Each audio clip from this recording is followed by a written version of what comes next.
Hello everybody, welcome to the Comic Gear Movie Show. My name is Deshaun, and today I'm here to talk about a topic that everybody's talking about since last week's Eternals trailer. Now, that Eternals trailer apparently made a lot of people mixed, which was just like a shocker to me because it was beautifully shot. I actually had a commenter, which blew the back of my skull off because I'm like, okay, you know what? Maybe you're not into the Nomadland, Nomadland movie. I reviewed that movie. I thought it was a really good movie. It's a kind of movie. It's an art movie. Like, no doubt about it. But like, I rolled with it, and I really enjoyed myself, which kind of made me go, maybe I like art movies, because like I always just like, oh, okay, it's an art movie. It's gonna be kind of dark, but that wasn't, that was just, it was just real. But like, anyways. I enjoyed Nomadland, and like the thing that was really noticeable about it was the way it's shot. That's the biggest thing about Nomadland. That's the biggest thing. I mean, other than the performances in that movie, it's just the way it's shot. It's shot so well, so different too. And from the first shots of Eternals, it looked just like I said, it was a joke going around on YouTube amongst the actual movie people, the people who actually watch movies, which was it looks like Nomadland. Like the way it looked in the beginning, the shots, the ocean, the way the people were shot, it looked like Nomadland. Like, and just that bare honesty, the way Chloe Zhao shoots things. And I actually saw a commenter who said, "Man, this doesn't look nothing like a Chloe Zhao movie." I was like, "Are you fucking nuts?" That's the complaint people are having, is that it doesn't look nothing like a Marvel movie. That's the complaint that people have. That's why that commenter blew my. I didn't say anything on it, but that comment just blew my skull out the back of my head because I was like, what? That's the complaint. That'd be like me watching Cruella and someone being like, man, this doesn't look nothing like a Devil Wear Prada. I'm like, what? Like, anyways, you know what I mean? It's just like, I digress. Not gonna comment on that comment. That's not what this video is gonna be about. But Eternals trailer came out. There was some barking, but guess what? The trailer ended up being the most watched trailer since the pandemic launched. Most watched trailer during the pandemic. So it must be doing something right. More watched than Loki, more watched than WandaVision, more watched than Falcon and Winter Soldier. And I know some of you are like, well, those are TV shows. Not everybody knew those were TV shows when those trailers came out. So, it's more views than Shang-Chi. And Shang-Chi was like, the opposite of this. Shang-Chi was everything you thought Shang-Chi would look like. This is completely different. But anyways, I'm excited for this. I dug the trailer. I already talked about that. If you didn't dig it, cool. Don't watch it. Yes, you will. Anywho, where have they been? That's the big question. That is the question that has been rattling throughout the internet since the trailer came out. That is the question that I have seen many a YouTuber make. And some of them, some of them have gotten around close to the answers that I believe it will be. Now, let's just say it right here. None of us really know. Some people are making it way too complicated, and I'm just like, I don't think it's going to be that complicated. I think it's going to be like something simple. Then there's only, as far as I can tell, there's only three places they could have been. Because they show in the beginning of the trailer that the Turtles have been on Earth for a long time. I mean, Babylon. That's all. They've been around with primitive man. Before primitive man even built a city. Built a remote city. Before primitive man built walls. So, they've been around for a long time on Earth. Anyways. And so they've influenced us, they've shown us their ways, they've influenced us with their technology. The technology probably influenced a lot of other things. I wouldn't be surprised if they go as far as say a lot of modern armors of that time and armors that came, centuries later after their arrival was inspired by shit they wore. I can get to that. The whole history of it, the ancient alienness of it is very awesome and cool. I can't wait to see that aspect of it. I want them to really dig into that. I really want them to dig into it. Halfway want them to just do a Disney Plus original little spin-off series about each Eternal and how they influenced an era or influenced someone. I just kind of want to see that. But, they're probably not going to do that. But where have they been? And the way I see it, there's only 3 options of where they've been since the beginning of time till now in the current MCU timeline. Option 1, the most likely option.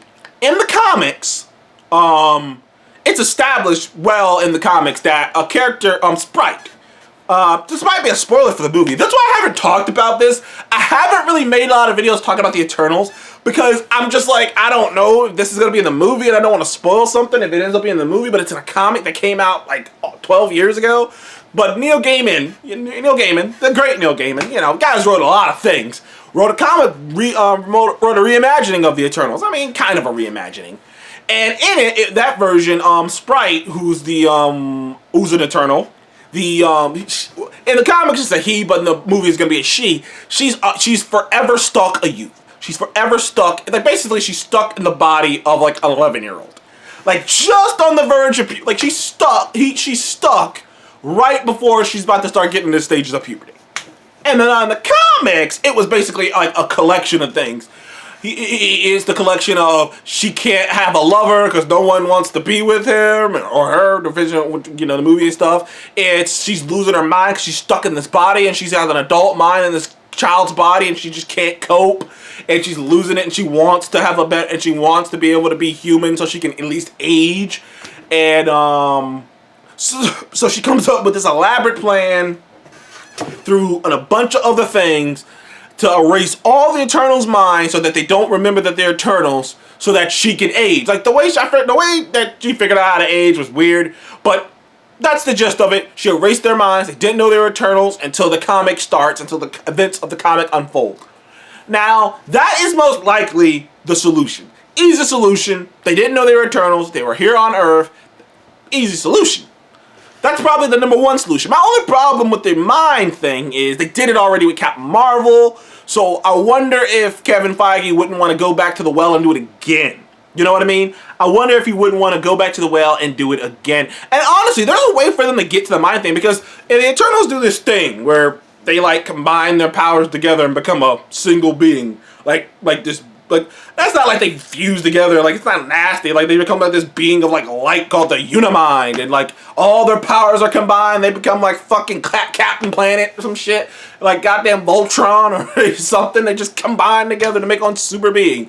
And in the Unimine, you know, they only use the Unimine for a couple of occasions. One, to choose who's gonna be their leader, the Prime Eternal, because the Prime Eternal is the one who can communicate with the Celestials and shit. They're the one who make the big decisions.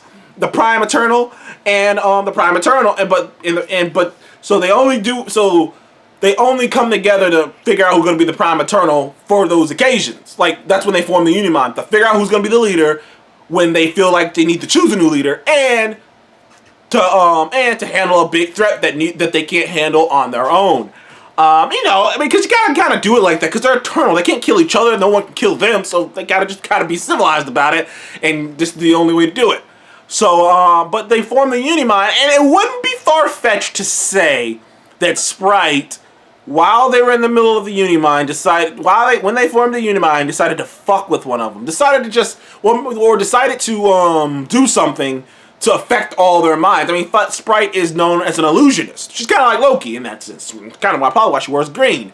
So she's an illusionist. So it wouldn't be too far-fetched to say that she screwed with their heads and erased their memories. That's option one. Option two is that they decided not to get involved because they were disappointed in humanity. They were disappointed in humanity, and they deemed all the events on Earth up until the Thanos event to not be worth them getting involved in. To be fair, I guess it wouldn't be that big of a deal. Yeah, think about it. The alien invasion and the first Avenger, that's just an alien invasion. This is just a planet. You have to remember, they've changed things up from the comics. Because in the comics, the Eternals were like on Earth the whole time. Like, the Celestials made them on Earth. They were on Earth, you know, from the beginning.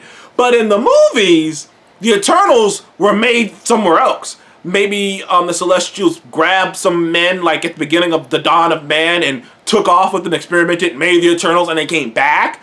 But for the most part, basically, they've spent years off-world on other planets. Like, they've kind of talked about that. So, like, Earth might not even be their first planet that they've been to. And that they've tried to nurture, which would pretty much mean, at least I'm the only one who's noticed that. I don't think anyone else has really noticed the wording of some of the information that's out there that Marvel has given us on Eternals. How they said that Makari is the is the what's the word I'm looking for? Is the scout, the world scout of the Eternals, meaning that they've gone to other worlds and she's scouted them. Like, and so that, and then them just showing up on that ship alone means they had to show up from somewhere else. Like I said, in the comics, it's not like that. In the comics, the Celestials just show up on Earth. They round up a bunch of humans, and they do all these different experiments. They get people that who we are today, and you get the fucking deviants, and you get the Eternals. But it all happened on Earth, and then it just took off. You know, come back, see how it happened later. You know, but in the movie, but in the Eternals movie, it seems like the Eternals were made off-world, went to other worlds, spent time, have attempted to help them, and now they're coming back, and now they're on Earth. Which would mean that the invasion in the first Avengers, the Ultron stuff, all the stuff that was going on was small potatoes to them. Because it's just like, it's just the world. You know what I mean? Why? Like, okay, so if Earth gets taken over by aliens, Earth's still there. Well, alright. Well, they failed. That's, like, I have a feeling that this one is the correct one. That they didn't deem anything worth getting involved in. That even though that the ones who wanted to get involved couldn't get involved directly because it would be going directly against Celestials, you know, ruling whatever. You know, I wouldn't even put it past it that the Eternals can't get involved, or if they do get involved, a Celestial will come up and destroy the planet. And it's like, okay, so we can't get involved in anything anyways because the Celestial's gonna just blow the planet up. Not to mention, it's not our fucking problem. It's bigger than just Earth. Like, Earth is not that big of a deal to them. I think that's the true answer. That Earth wasn't really that big of a deal to them. Or it's either Earth wasn't that big of a deal to them, or they were just handcuffed by the rules that the Celestials have set up for them. But I just think that's a fascinating thing, that they're just like, it's not like, that's not a thing for us. Like, you know, it wasn't that big of a deal to us. Because I think it's believable that once Thano showed up, maybe they're like, okay, maybe we should get involved. But then they got snapped away, and then they didn't return. And then when they wouldn't have returned until the last minute. I actually think because there's a scene of Jimmy Chan's character Cersei just kind of like looking around in the middle of like, and the only reason she'd be doing that is one, if she's getting her memory back, or two, if she just came back. And I think that they got snapped away. They got snapped away because people have to remember the events of Infinity War and Endgame happened quick. Like, nobody knew that, like, when the aliens were invading, nobody knew what they were trying to do. Nobody knew that fucking Thanos was trying to snap half of reality out. They just thought there was another invasion. And I could definitely see the Eternals being like, it's another fucking invasion. Let's see how this goes. And then, you know, half everyone gets snapped away, including them. They're like, whoa, that's crazy. I can't believe that happened. And they come back. And when they come back, the ending of Endgame happens briefly. You know how movies are, but I guarantee you if they had like a recording of how long that battle actually was, it was like 5 minutes tops. Like, it just happened really quickly. So they couldn't have gotten involved in anything anyways. So I do believe, to me personally, I know I had a third one, but the third one was just that they just don't give a fuck. To me personally, my second one is the one that I really like the most, is that the Eternals, you know, they came to Earth. They were like, here we are. We give you technology. We're going to observe. We're not supposed to get involved because, you know, that's the rules. And if we break the rules, the Celestials will come down here and destroy the whole planet. So we got to just follow the rules. And some of them break the rules, but they do it in subtle ways. They do it in small ways, but they don't do it in any major ways. You know, that's why they influence history itself. And some of them, you know, stayed strong and stonk with the rules, and I will not break them. And, but eventually, they lost faith in humanity, and they were just like, look, it's not our job to save you from yourself. Like, it's our job to save you from deviants, because, you know, they're not supposed to be here. They're not supposed to be involved in this. But other than that, you're left to your own fucking devices. You live and die on your own. Alien invasion? Cool. Hope you survive. I mean, we'll still be here. I don't think the aliens are going to destroy Earth, so we'll still be on Earth. If Thanos came down there, wiped out half of the population, or if Loki took over the Earth and became the ruler, it's like, well, I guess that's what we're doing now. We're on an Earth where Loki's the ruler. Let's see how this goes now. Like, it's like they're so beyond this because they're so powerful. Like, I think that one is the more fascinating one. I actually think Comic Book Explained, the Rob from Comic Book Explained was kind of in the same ballpark with them being so above all this shit on Earth.